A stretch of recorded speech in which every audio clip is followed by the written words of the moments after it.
Саламатсыздарбы? Мектептеги менеджменттин функциялары.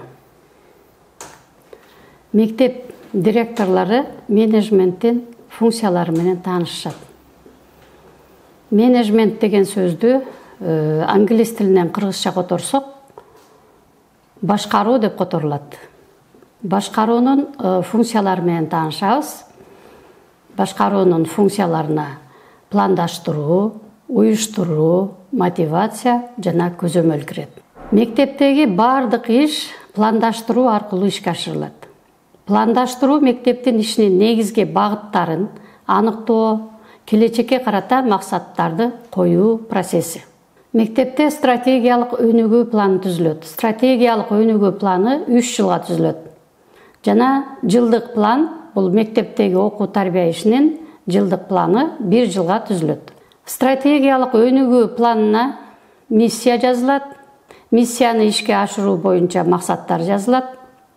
Миссияны аныктоодо төмөндөгүдөй суроолорду берип алсаңыздар болот. Мектеп кандай билим берүү талаптарын канааттандырат? Ал үчүн кандай ресурстар бар? Биз кимдин талаптарын канааттандырууга аракет жасап жатабыз. Демек, миссияны ишке ашыруу үчүн максат коебуз. Максат коюуда сиз кандай натыйжаны күтөсүз?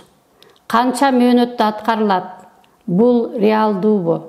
Ушул суроолорго жооп бере алсаңыз, максатты туура койгон болосуз. Демек, мектептин стратегиялык өнүгүү планында миссия жазылат, максат коюлат, максатты ишке ашыруу үчүн милдеттер жазылат, жана стратегиялар киргизилет. Стратегияларга программалар киргизилет, долбоорлор киргизилет. 12 жылдык билим берүү боюнча окуу тарбия иштери 3 жылдын ичинде кандай иштерди аткарат? STEM билим берүү боюнча, инклюзивдик билим берүү боюнча, санариптик технологиялар боюнча, көп тилдүүлүк боюнча, гендердик теңчилик боюнча 3 жылдын ичинде кандай иштер аткарылат? Бардыгы ушул стратегиялык өнүгүү планына киргизилет. Демек, биз башкаруунун биринчи функциясы менен тааныштык. Эми башкаруунун экинчи функциясы бул уюштуруу. Демек, биз түзгөн пландагы окуу жана коомдук тапшырмаларды педжаматтын мүчөлөрү арасында туура бөлүштүрүү керек. Эң жакшы түзүлгөн план болсо дагы, эгерде уюштуруу иши туура жүрбөй калса, анда план ишке ашпай калышы мүмкүн. Башкаруунун бардык тепкичинде иштин тыгыз карым-катышын уюштуруу жана жөнгө салуу керек. Мектепте дайыма жагымдуу психологиялык микроклимат түзүлүү керек. Башкаруунун үчүнчү функциясы бул мотивация.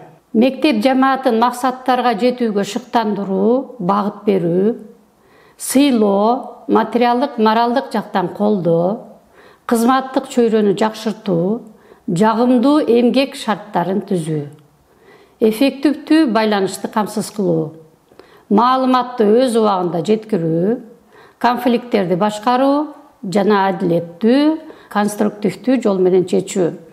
Мектепте ар кандай конфликттер болушу мүмкүн. Мугалим менен администрациянын ортосунда, мугалим менен мугалимдин ортосунда, мугалим менен окуучунун, администрация менен ата-эненин ортосунда конфликттер болушу мүмкүн. Демек, бардык конфликттерди өз убагында карап, адилеттүү чечүү керек. Жана оперативдүү чечимдерди кабыл алуу. Кадр саясаты боюнча дагы иш алып барабыз. Мектептин эң маанилүү ресурсу болгон адам фактору менен иштөө, алардын потенциалын толук ачуу жана колдоо. Кадр саясатынын багыттарына, кадрларды жумушка алууда кесиптик жана жеке сапаттарына көңүл буруу. Жумушка алуу процессинде бардык юридикалык процедураларды сактоо, окутуу жана өнүктүрүү. Мектепте иштеп жаткан мугалимдердин билимин дайыма өнүктүрүү, жогорулатуу жүргүзүлүп турат.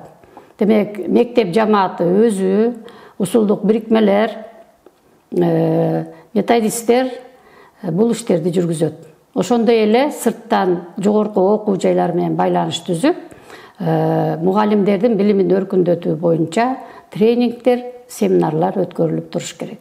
Мектепте иштеп жаткан жаш адистерди колдоо боюнча мектеп директорунун орун басарлары, усулдук бирикме жетекчилери, насаатчы жаш адистер менен иштөө планын түзөт. Ошол жаш адистер менен иштөө планынын негизинде иш алып барат.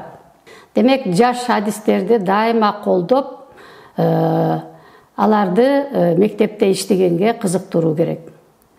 Максатыбыз жаш адистерди мектепте алып калуу.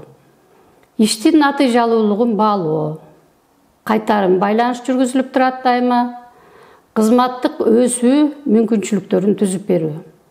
Демек, кадр саясатынын негизги багыттары ушулар. Башкаруунун акыркы функциясы бул мектептеги ички көзөмөл. Пландаштыруу, уюштуруу, мотивация канчалык деңгээлде жүргүзүлүп жатат, аны билүү максатында дайыма биз көзөмөл жүргүзөбүз. Демек, окуу процессинин сапатына көзөмөлдөө жүргүзүлөт. Бул жерде окуучулардын жетишкендиктери, мугалимдердин ишине мониторинг жүргүзүлүп турат.